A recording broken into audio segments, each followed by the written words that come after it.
कभी भी किसी के साथ भी कुछ भी हो सकता। जो घटनाएं सुनने को मिली, 22 साल की उम्र में ही खेलते खेलते हार्ट अटैक से चले जाना, अर्ली एज में चले जाना, विशेषकर कोविड के बाद, तो समझ में तो यह आता है कि वैक्सीन के साइड इफ़ेक्ट्स कहीं ऐसे तो नहीं हो रहे। पर एकदम से वैक्सीन को ब्लेम भी नहीं किया जा सकता, क्योंकि जब तक कोई रिसर्च ना हो तो सीधा सीधा किसी पर दोषारोपण भी नहीं किया जा सकता।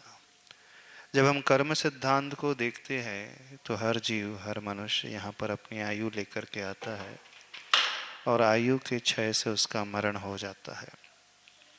अकाल में मरण भी हो जाता है और अकाल में मरण होने का मुख्य कारण आज वर्तमान की जीवन शैली भी है, खान पान भी है और मानसिक तनाव, डिप्रेशन जैसे स्थिति में आज के युवा वर्ग और विशेषकर बच्चे लोग भी पहुंचने लगे हैं ना। आए दिन ऐसी भी घटना सुनने को मिलती है जो आईआईटी के लिए प्रिपरेशन करने गए हैं, नीट की तैयारी करने के लिए कोटा गए हैं, तो वो सुसाइड भी कर जाते हैं अथवा ब्रेन स्ट्रोक हो जाता है कम मार्क्स मिलने से।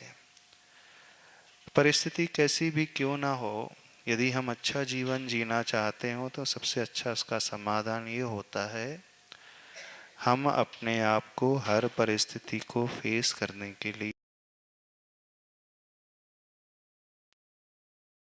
लेवल जितना अच्छा होता है वो बड़े बड़े शॉक को भी झेल जाता है, और जिसका एक्सेप्टेंस लेवल अर्थात स्वीकार का भाव जितना कमज़ोर होता है, उसे छोटे छोटे शॉक्स, छोटे छोटे घटनाक्रम जो है बड़ी विडंबना वाली स्थिति में पहुंचा देते हैं। चाहे कैसी भी परिस्थिति क्यों ना हो, तो हम कैसा जीवन जीना सीखें, अपने कर्म का उदय मान करके जो हमें मिला है, जितना हमें मिला है, जैसा हमें मिला है, हम उसे स्वीकारना सीखें। मुख मोड़ करके जीने में हमारी ही हानि है। यदि हम हर सिचुएशन को डिनाई करते जाएं, उससे मुख मोड़ते जाएं, उससे भागते चले जाएं, तो हमारा ही नुकसान हो जाता है। कई लोगों को हार्ट अटैक से अपने प्राण गंवाना पड़ता है, कई लोगों के प्राण नहीं जाते हैं तो उसे भयंकर बीमारियां घेर लेती हैं। तो क्या करना चाहिए? जिंदगी में खुश रहना सीखो, प्रसन्न रहना सीखो, पुरुषार्थ पूरा करो, अच्छे से जीवन जीने की आदत डालो। पुरुषार्थ पूरा करने के पश्चात भी यदि सफलता अच्छे से नहीं मिल रही है अथवा जो हम चाह रहे हैं वो नहीं मिल रहा है, तो उसे स्वीकारे कि हमारा ही कर्म का उदय है, तब हम अच्छे जीवन को जी सकते हैं। तो जिस व्यक्ति की अथवा जिस बालक बालिका की ये सोच होती है, उसका सबसे बड़ा लाभ ये होता है कि वह मानसिक रूप से फिट रहता है।